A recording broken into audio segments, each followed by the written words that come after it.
आपण बघत आहात AKP न्यूज मराठी, आपला आवाज आपली ताकद।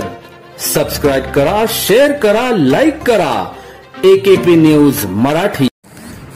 नाशिक पोलीस आयुक्तालयातील भद्रकाली पोलीस ठाणे हद्दीतून एक दुचाकी चोरल्याची घटना समोर आली। ही घटना सीसीटीव्ही कॅमेऱ्यात कैद झाली असून भद्रकाली पोलीस ठाण्यात चोरीचा गुन्हा दाखल करण्यात आला आहे।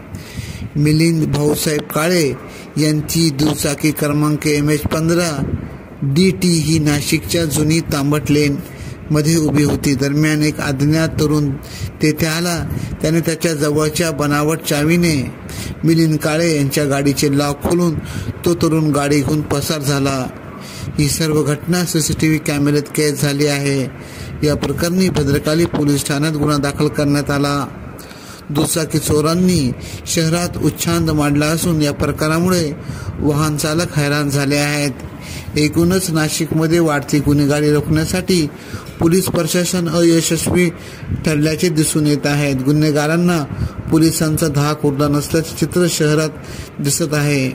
नाशिक शहराची लोकवस्ती जशीच्या तशी विस्तारात गेली तशी वाहनांच्या संख्येतही कमालीची वाढ होत आहे। या दुचाकीचे प्रमाण अधिक आहेत, मात्र चोरटे यासाठी दुचाकी चोरीचा फंडा स्वागतार्ह ठरला असून सद्यस्थितीत नाशिकमध्ये एकही पोलीस ठाणे नसेल तिथे रोजच दुचाकी चोरीची तक्रार दाखल होत आहे। पोलीस अनेकदा दुचाकी चोरांना पकडतात, पण चोरीचे प्रकार मात्र थांबलेले दिसत नाहीत। AKP न्यूज साठी ब्युरो चीफ अनवर खान पठाण, नाशिक।